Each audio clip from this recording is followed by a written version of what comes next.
Hello मो गेला दियोर आ ननद माने आशा करुच्ची कि सब भलरे थिबो।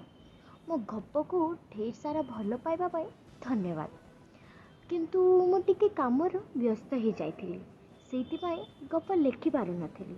मु जानिची आपण माने मो कहानी को सुनिबा पाई जेते उत्सुक, मु भी मो कहानी सुनाइबा पाई सेते उत्सुक। आपण ए कहानी इंडियन xxxstories.com साइट रे शुणुचंती। सानो बाबू मो बियारी अंगूठी पुरे सल सल करिले आउ तांको अन्य सांग माने मो पाटीरो तांको बांडो देई चुसिबा पाई कहिले। मो समस्तंको बांडो चुसु थाए, मते मजा भी लागु थाए। मो समस्तंकर 2 मिनिट लेखा चुसु थाए। तापरे से मो पिया दूध गांडी को चुसिबा पाई लागे। आउ सी कहु थांती आमे 4 जण मिसिकी आज तो रेप करिबो। अरे बेथ तो पियारे आम लसापुरे ते रांडी करिबो। तापरे मु भी कहली अरे देखिबा घोड़ा देई माने कि तमे मते केई मो बियार सुस मिटई पारुच कि नाही। तापरे सानो बाबू तांको समस्त सांग को कंडम और मेडिसिन देले और से माने समस्ते मेडिसिन खाई तांको बांडरे कंडम लगेई देले। तापरे सानो बाबू तांको टीवी रे बीपी लगाई देले आ ता साउंड फुल करी देले। सेंटर गोटे सेक्स वीडियो चालू था। तापरे हठात किना किए जाने तांको कौन हैला कि से माने तेल नहीं आसिले आ मो बियारे लगे देले आ पचारिले गिया खाइबा पाई रेडी तो। आ तापरे तांको प्रथम सांग मो बियारे तांको बांडो पुरे देले। मो काटुची कही चित्कार करू थाए किंतु से सुनु न थांती। तापरे सानो बाबू तांको कहिले अरे मागिया कौन मारिदबु ना, अरे टिके धीरे पूरा पूरा राति पड़ी गेमा पाई आ तू जेते जोर पुरोचु से बेध तो मरी जीव आ तू ताकू गेई ता सबु गोलु मारिदबु आ आमे सबु कौन एठी बांडो हलेबा पाई आसछु। तापरे सानो बाबू गोड़ हाथ खोली मते कहिले तते जे पोजिशन भलो लागुछु तू सेई पोजिशन रे गिया खा। तापरे मु सोइली आउ तांको प्रथम सांग मो दीटा गुड़ टेकी मो बियारे तांको बांडो पुराइले। मो ओह आउ सी मते माघिया बेद कही सुधु थांती। तापरे से मते पूरा केस करी करी मो दूध को चुसु थांती। एमिति पेलिबा को 15 मिनिट हैला परे तांको बांडरू तांको लसा भारिबा उपरे थिबा परे सी मते 15 थर जोर जोर किना धक्का मारिले आहुरी जोर जोर किना आउ तांको लसा को सबु मो बियारे छाड़ी देले आउ तापरे मो उपरे नदी हेई सुई पड़िले। तापरे मु भी तांको उठ तले मो उठ को रखी चुसु थांती। तापरे तांको दुईटा सांग आसिकिना पचारिले अरे बेथ सरिलाणी कि नाही, तो से कहले मोर तो सरीगलाणी किंतु ये मते छाड़ुनी। एतिकी कही से बाथरूम पळेले। तापरे तांको दुईटा सांग आसी कही अरे एबे आमो बारी तू गेबा पाई रेडी तो। तापरे मु कहली मु आ नहीं पारिबिनी, मु बहुत जोर थकी जाइछि, मु टिके सुई पड़े। मु सुईकी उठिले मते जेते गेंबा कथा गेंबो। तापरे से मो पाखु आसिकी कहिले अरे बेथ तू जेतिकी नहीं पारिबु आउ केही नहीं पारिबेनी। आउ से कहले चुपचाप आंठू माड़िकिना सुई पड़। मु जेते मना करू थाए से सुनिबा पाई नाराज। एतिकी कही से मते जोर जबरदस्ती करी मो मुहर गामुछा बांधी मते आंठे देले आ तांको बांडो को मो बियारे पुरौ थांती। एतिकी हबार 10 मिनिट परे मो गलु पानी सबू पच पच करी काढ़ी देले। तापरे से कहिले अरे बेथ तोरे केते गलु रह आज सबू मारिदेबी। एतिकी कही से तेल आनिकी तांको बांडोर लगौ थांती। तापरे से तांको बांडो को मो बियारे पुरई देले आउ एतिकी करी से मते कहिले अरे रांडी टुकी आज जदि मु तते गेई तो बिया को न फटेइछि ताने मु भी मो बापारे छुआ नुहे। एतिकी कहला पर से मते डॉगी स्टाइल रो पेलिबा को नाकिले आ मो गांडी रे जोर जोर किना चापुड़ा मारू थांती ଆମ ଦୁଧକୁ ପୁରା ଦଳୁଥାନ୍ତି। ତାଙ୍କ ଆଙ୍ଗୁଠିକୁ ମୋ ଗାଣ୍ଡିରେ ପୂରେଇବା ପାଇଁ ଚେଷ୍ଟା କରୁଥାନ୍ତି ଆଉ ଭିନ୍ନ ଭାଷାରେ ମୋତେ ଗାଳି ଦେଉଥାନ୍ତି। ମୁଁ ଆଃ ଉଃ ଆଃ ହେଉଥାଏ, ମୋତେ କଷ୍ଟ ହେଉଥାଏ, କିନ୍ତୁ ମଜା ବି ଢେର ଲାଗୁଥାଏ। ଏମିତି ମୁଁ 10 ମିନିଟ୍ ଗିଆଁ ଖାଇଥିବା ପରେ ମୁଁ ମୋ ଗଲୁ ପାଣି ସବୁ ଛାଡ଼ିଦେଲି। ଆଉ ଏହା ଦେଖି ସେ ଜୋର କିନା ଚିଲେଇ କହିଲେ, ଆରେ ଦେଖ ये ବେଥର କେତେ ଗଲୁ ପାଣି, ଦୁଇ ଥର ଛାଡ଼ିଲାଣି। ଏହା ଶୁଣି ତା ସମସ୍ତେ ସାଙ୍ଗମାନେ କହିଲେ, ଆରେ ତୁ କ'ଣ ଜାଣିନଥିଲୁ? ମୁଁ ଗେଇଲା ପରେ 4-5 ଥରିଏ ତା ଗଲୁ ପାଣି ଛାଡ଼ିଦେଲାଣି। ତାପରେ ବି ତା ମନ ସନ୍ତୁଷ୍ଟ ହେଉନି କି ଏବେ ବି ପାଣି ଛାଡ଼ୁଛୁ। ଆରେ ତୋର ତ ଜମା 2 ଥର ହେଇଛି, ଆଉ ଏତିକିରେ ତୁ କହିଲୁଣି କି ତୁ ପେଲି ପାରିବୁନି।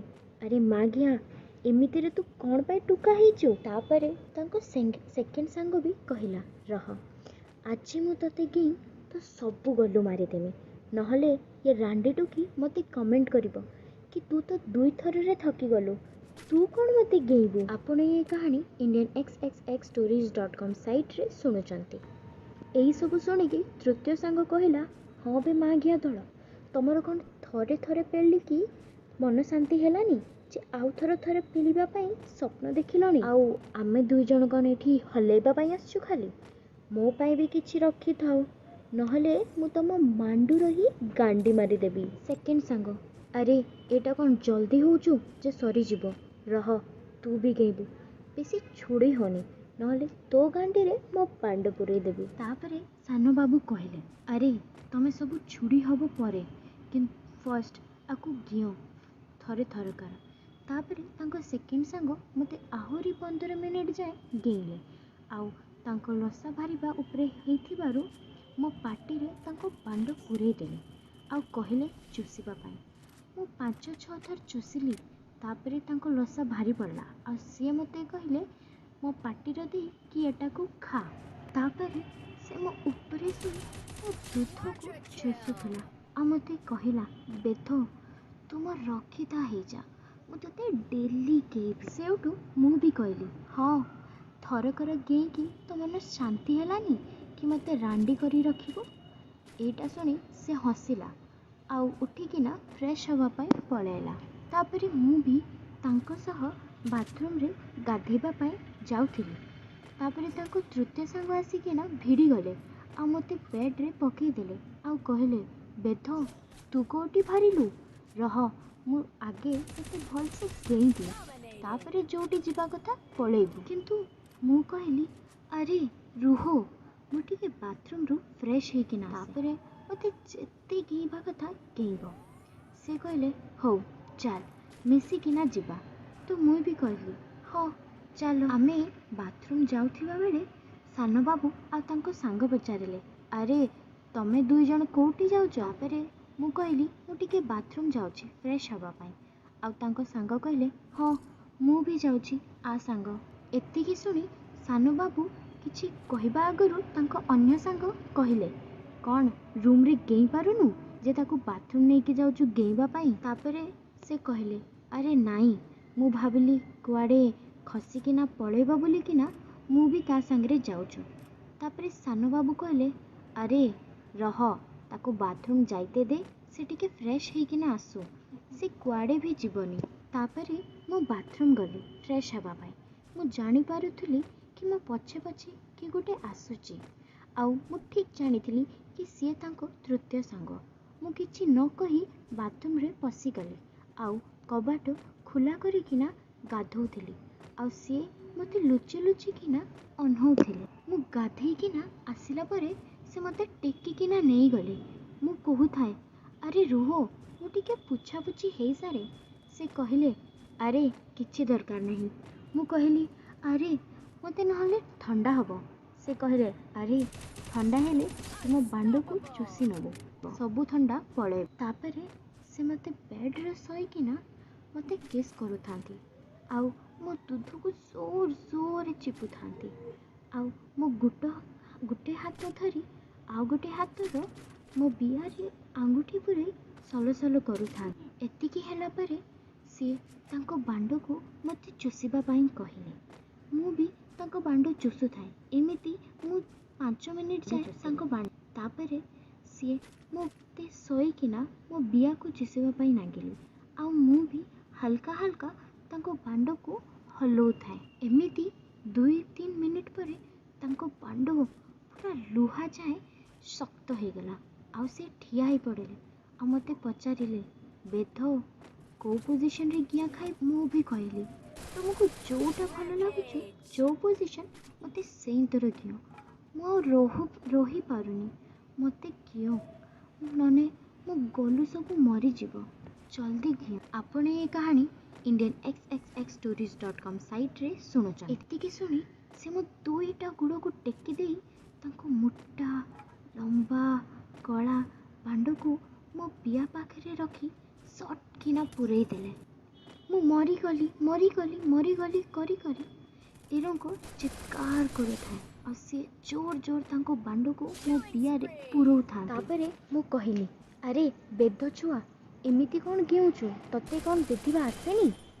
ରହ, ତତେ ଆଉ ଗେଇଁବା ପାଇଁ ଦେବିନି। ତାପରେ ସେ ହସିକିନା କହିଲେ, ଆରେ ବେଦ ରହ, ତୋର ପରା ବହୁତ ଜୋର ଗୋଲୁ ହେଉଛି, ରହ ତତେ ସେଇ ମେଡ଼ିସିନଟା ଦଉଛି। ତାପରେ ସେ କହିଲେ କି ତୁ ବୋଧେ ଜାଣିପାରୁନି, ତୋ ଅଜାଣତାରେ ଆମେ ତ ଭିଡ଼ିଓ କରୁଛୁ, ଆଉ ଯଦି ତୁ ଆଗକୁ ଆମକୁ ଗେଇଁବା ପାଇଁ ଦେଲୁନି ତାହେଲେ ଆମେ ତ ଏ ଭିଡ଼ିଓ ପୁରା ଭାଇରାଲ୍ କରିଦେବୁ। ପଇସା ନେଇଛୁ ମାନେ ଗେଇଁବା ପାଇଁ ଦେବୁ, ଆଉ ବେଶୀ ଛୁଡ଼ି ହେଲେ ତୋ ଭିଡ଼ିଓଟାକୁ ପୁରା ଭାଇରାଲ୍ କରିଦେବୁ। ଏତିକି ଶୁଣି ମୁଁ ବହୁତ ଜୋର ଡରିଗଲି ଆଉ ତାଙ୍କୁ କହିଲି କି ମୋତେ ମାଫ୍ କରିଦିଅ। ମୁଁ ତାଙ୍କ ସାମ୍ନାରେ ହାତ ଯୋଡ଼ିକିନା କହିଲି, ମୋତେ ଯେତେ ଜୋର ଗେଇଁବାର ଅଛି ସେତେ ଜୋର ଗିଅ, କିନ୍ତୁ ମୋ ଭିଡ଼ିଓ ଭାଇରାଲ୍ କରିବନି, ମୁଁ କାହାକୁ ମୁହଁ ଦେଖେଇ ପାରିବିନି। ସେ ମୋତେ କହିଲେ, ଯଦି ତୁ ଚୁପଚାପ ଆମ କଥା ନ ଶୁଣି ଗିଆ ନ ଖାଇଲୁ ତ ଆମେ ତୋ ଭିଡ଼ିଓ ପୁରା ଭାଇରାଲ୍ କରିବୁ। ଏମିତି ମଜାଦାର ସେକ୍ସ ଷ୍ଟୋରି ଶୁଣିବା ପାଇଁ ଆମ ଟେଲିଗ୍ରାମ ଚ୍ୟାନେଲକୁ ସବସ୍କ୍ରାଇବ୍ କରନ୍ତୁ ଆଉ ସେଇଠି ମୋ ସାଙ୍ଗରେ କଥା ବି ହେଇପାରିବେ। ମୁଁ ଆଶା କରୁଛି କି ଆପଣଙ୍କୁ ଏ ଷ୍ଟୋରି ଭଲ ଲାଗିଥିବ। ଧନ୍ୟବାଦ।